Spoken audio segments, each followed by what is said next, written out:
Good morning everyone. Welcome back to our NEET IIT JEE Chemistry YouTube channel. In today's class we are going to cover different topic based on JEE Mains 2024 PYQs. So we will study organic chemistry and topic will be like tautomerism, IUPAC naming, basic strength. So first question है which of the following has maximum enol content. यहाँ पे जो चार option है हमें ये देखना है कि सबसे ज़्यादा इनोल कंटेंट कौन से ऑप्शन में होगा। जो यहाँ पे कॉन्सेप्ट लगेगा वो एक बार देख लेते हैं कि अगर कोई कंपाउंड इस तरह से है, सपोज कोई कंपाउंड इस तरह से कीटोन 1 और 3 पे कीटोनिक ग्रुप हो, तो यहाँ अगर जो हाइड्रोजन होती है, यहाँ पे जो हाइड्रोजन है, अगर हम इस हाइड्रोजन को निकाल लें जो H+ की फॉर्म में निकल जाए, तो हमें जो एनाइन मिलेगा, ये वाला जो एनाइन मिलेगा, ये इस साइड भी रेजोनेंस करेगा और इधर भी ये क्या है, डीलोकेलाइज्ड, जिससे ये जो एनाइन है वो क्या होगा, स्टेबल। एनाइन होगा स्टेबल, जिससे ये जो H है वो क्या हो जाता है, एसिडिक। तो जो इस तरह के कंपाउंड होते हैं उसमें ये जो H होती है, इसके निकल जाने से ये जो कॉन्जुगेट बेस बनता है वो हाईली स्टेबल होता है। क्यों स्टेबल होता है? क्योंकि ये दोनों साइड क्या करता है, रेजोनेंस। यहाँ पे डीलोकेलाइजेशन चल रहा है दोनों साइड इस नेगेटिव चार्ज का C+O के साथ में, जिससे ये जो H है वो क्या हो जाती है, हाईली एसिडिक। यही कॉन्सेप्ट यहाँ पे है जो हम फोर्थ जो ऑप्शन है D ऑप्शन, उसमें चेक करेंगे कि यहाँ पे जो D ऑप्शन है इसमें चेक करते हैं। इस तरह से ये ग्रुप है और यहाँ पे जो हाइड्रोजन है वो ये है, यहाँ पे हाइड्रोजन। तो सेम कॉन्सेप्ट, ये H जो है H+ की फॉर्म में निकल जाती है क्योंकि क्या होती है, हाईली स्टेबल। और ये इस तरह से यहाँ आएगा और ये इस तरह से यहाँ पे, और इधर क्या हो जाएगा, ये जो H+ है वो निकल जाता है, तो ये इधर और ये इधर, और इसके बाद में यहाँ पे ये जो H+ है वो निकल जाएगा, तो ये आ जाएगा यहाँ पे और ये आ जाएगा यहाँ पे, जिससे हमें इस कीटोन से जो इनोल फॉर्म मिलेगी वो होगी, ये आ जाएगा OH, फिर ये आ जाएगा यहाँ पे double bond OH, double bond OH। तो ये तो थी कीटो फॉर्म और ये है इनोल फॉर्म। और यहाँ पे ये इस साइड इक्विलिब्रियम शिफ्ट होगा, क्योंकि ये जो यहाँ पे इनोल मिली है हमें, तो यहाँ पे क्या है, इस रिंग में 6 पाई इलेक्ट्रॉन डीलोकेलाइजेशन चल रहा है इस तरह से। और ये रिंग क्या होती है, highly stable because of aromatic, जिससे इनोल क्या होती है, हाईली स्टेबल।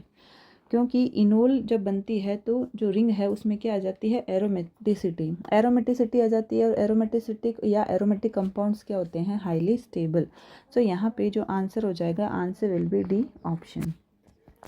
इसके बाद में जो नेक्स्ट क्वेश्चन है यहाँ पे वो है IUPAC नेम लिखना है हमें दिए गए कंपाउंड का। यहाँ पे कंपाउंड दे रखा है जिसका हमें क्या लिखना है, IUPAC नेम। कंपाउंड है इस तरह से एक 6 मेंबर रिंग, और ये है यहाँ पे मिथाइल और इथाइल ग्रुप। अब सबसे पहले तो यहाँ पे नंबरिंग जब करनी होती है तो नंबरिंग में ये ध्यान रखना होता है हमेशा कि लोवेस्ट सेट मिलना चाहिए, लोवेस्ट सेट ऑफ लोकेंट।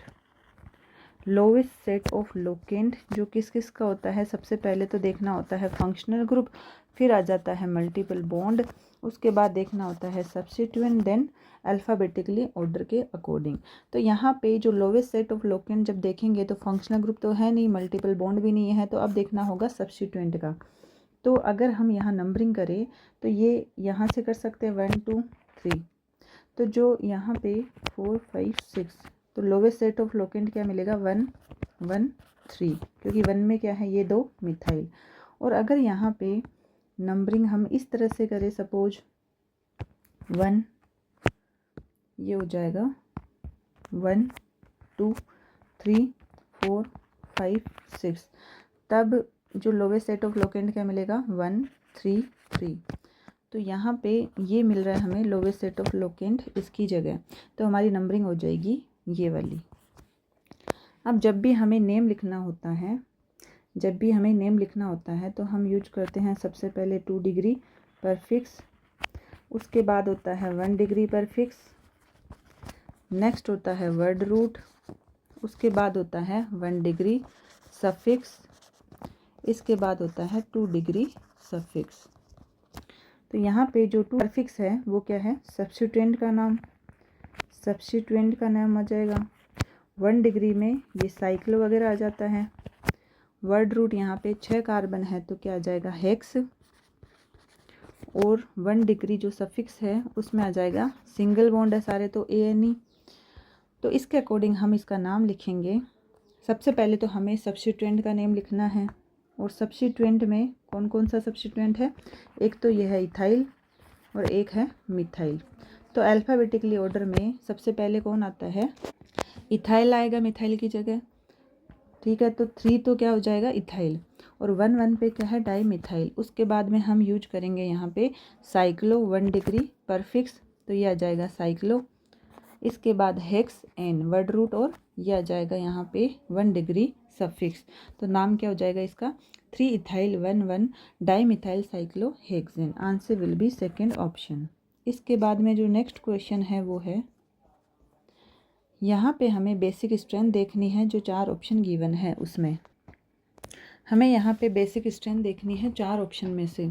तो यहाँ पे जो कॉन्सेप्ट यूज होगा वो एक बार देख लेते हैं कि कॉन्सेप्ट जो बेसिक स्ट्रेंथ होती है, बेसिक स्ट्रेंथ, यहाँ पे जो बेसिक स्ट्रेंथ देखी जाती है वो 2 तरीके के लोन पेयर में देखी जाती है। एक तो होता है डीलोकेलाइज्ड लोन पेयर, एक होता है यहाँ पे लोकेलाइज्ड लोन पेयर।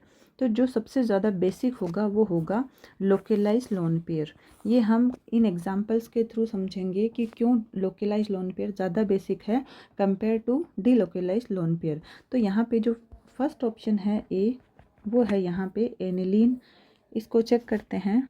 जो एनिलीन है इसके ऊपर यहाँ पे प्रेजेंट है लोन पेयर, और लोन पेयर क्या करेंगे, अगर हम इसको सही से लिखें तो ये है एनिलीन। तो जो नाइट्रोजन पे लोन पेयर प्रेजेंट है वो करेंगे डीलोकेलाइजेशन इस रिंग के साथ में। तो ये यहाँ पे अवेलेबल ही नहीं होते हैं, क्योंकि जो बेसिसिटी होती है, बेसिसिटी वो होती है availability of lone pair available होना।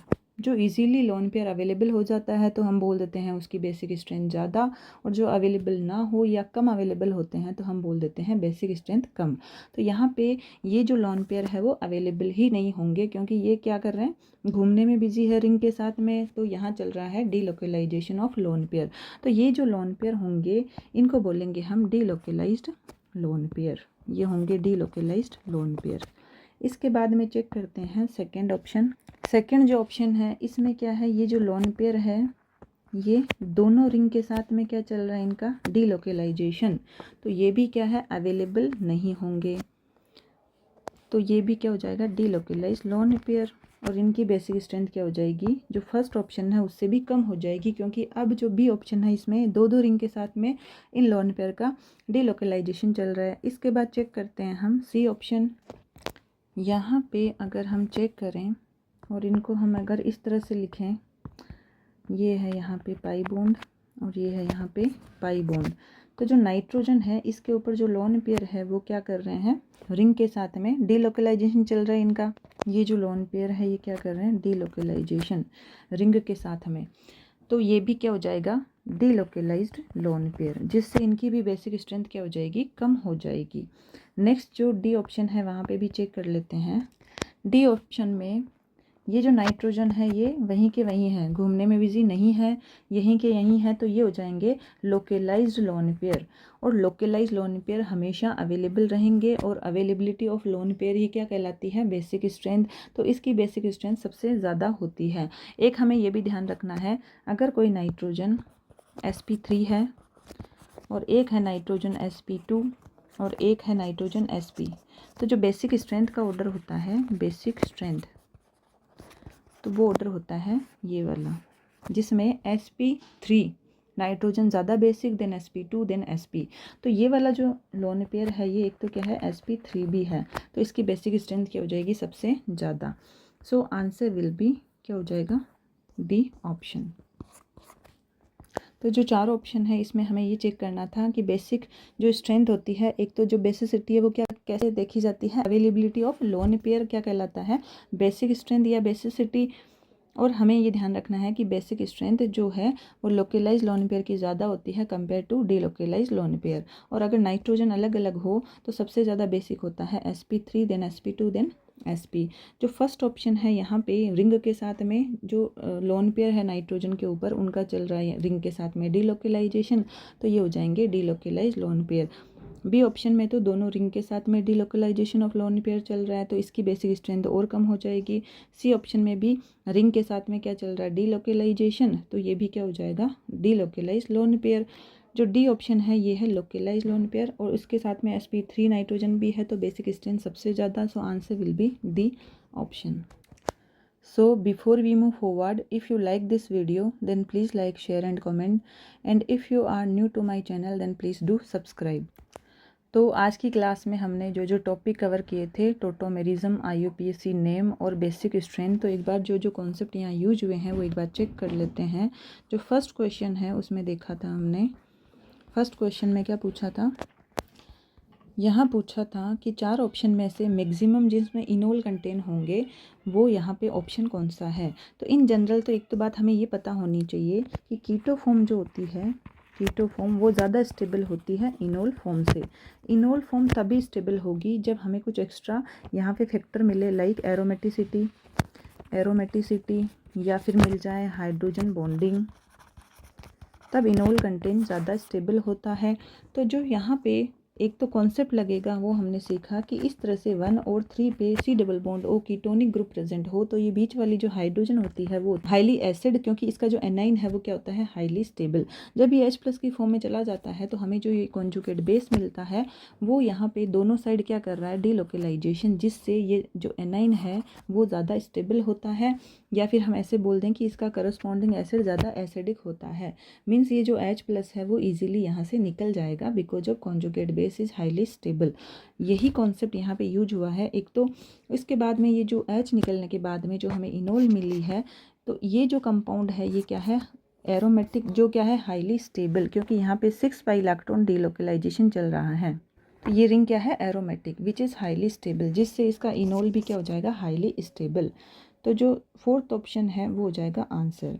इसके बाद में जो नेक्स्ट क्वेश्चन है, इस क्वेश्चन में हमें IUPAC नेम लिखना था। तो सबसे पहले तो एक बात हमें ये पता रखनी है कि जब हम नंबरिंग करेंगे तो जो lowest set of locant check करते हैं, तो सबसे पहले तो फंक्शनल ग्रुप का चेक करते हैं, अगर वो एब्सेंट है तो मल्टीपल बॉन्ड, अगर वो एब्सेंट है तो सब्स्टिट्यूएंट। तो अपने जो क्वेश्चन है उसमें क्या प्रेजेंट है सब्स्टिट्यूएंट। तो इसमें अगर हम नंबरिंग करेंगे तो ये वाली 1 2 3 4 5 6 करते हैं तो यहाँ पे लोवेस्ट सेट ऑफ लोकेन मिलता है 1 1 3, और अगर हम अपोजिट करते हैं तो 1 3 3, तो ये है लोवेस्ट सेट ऑफ लोकेन, तो ये नंबरिंग करेक्ट होगी। इसके बाद जब नाम लिखते हैं तो ये ऑर्डर चलता है 2 degree prefix, 1 degree prefix, then word root, then 1 degree suffix, then 2 degree suffix. तो जो 2 डिग्री पर फिक्स है ये हो जाएगा सब्स्टिट्यूएंट का नाम। उसके बाद में सब्स्टिट्यूएंट कौन है यहाँ पे इथाइल और मिथाइल, अल्फ़ाबेटिकली ऑर्डर में सबसे पहले आता है इथाइल, तो नाम हो जाएगा यहाँ पे 3 इथाइल। उसके बाद में आ जाएगा 1 1 डाई मिथाइल। उसके बाद में आ जाएगा नाम 1 डिग्री पर फिक्स जो है साइक्लो, देन वर्ड रूट हो जाएगा 6 कार्बन की रिंग है तो हेक्स, 1 डिग्री जो सफिक्स है वो हो जाएगा N. So answer will be second option. इसके बाद में जो नेक्स्ट क्वेश्चन है यहाँ पे बेसिक स्ट्रेंथ का ऑर्डर देखना था, सबसे ज़्यादा जो बेसिक स्ट्रेंथ किस ऑप्शन की है ये चेक करना था। बेसिक स्ट्रेंथ में हमें ये ध्यान रखना है कि अगर 2 तरीके के लोन पेयर प्रेजेंट है तो जो लोकलाइज लोन पेयर है वो ज़्यादा बेसिक होता है compare to delocalise lone pair. और जो बेसिसिटी है उसके लिए बोला जाता है अवेलेबिलिटी ऑफ लोन पेयर। और अगर डिफरेंट नाइट्रोजन प्रेजेंट है तो हमेशा बेसिक स्ट्रेंथ ज़्यादा किसकी होगी sp3 then sp2 then sp। ऐसा इसलिए होता है कि जो sp3 है उसमें परसेंटेज s कैरेक्टर कम होते हैं तो इलेक्ट्रोनेगेटिविटी कम हो जाएगी, तो जो लोन पेयर डोनेट करने की बारी आती है वो इजीली लोन पेयर डोनेट कर पाएगा और बेसिक स्ट्रेंथ बढ़ जाएगी। तो 1 बाय 1 चेक करते हैं। फर्स्ट ऑप्शन में यहाँ पे रिंग के साथ में नाइट्रोजन के ऊपर लोन पेयर क्या चल रहा है, रेजोनेंस चल रहा है, डिलोकेलाइजेशन, तो ये हो जाएंगे डिलोकेलाइज लोन पेयर। बी ऑप्शन में दो रिंग के साथ में डिलोकेलाइजेशन चल रहा है, तो ये भी क्या हो जाएगा, डिलोकेलाइज लोन पेयर, तो बेसिक स्ट्रेंथ कम हो जाएगी। सी ऑप्शन में भी डिलोकेलाइजेशन ऑफ लोन पेयर चल रहा है रिंग के साथ में, तो ये भी क्या हो जाएगा, लिस्ट बेसिक। डी ऑप्शन में एक तो ये नाइट्रोजन है sp3, और ये जो लोन पेयर है ये क्या है, लोकेलाइज लोन पेयर। सो डी की जो बेसिक स्ट्रेंथ है वो सबसे ज़्यादा, सो answer will B D option, ये हो जाएगा D option. So let's end today's class here. Remaining part we will continue in the next class. Thank you so much for attending the class. Thank you for your time and see you back in our next class. Take care of yourself. Bye.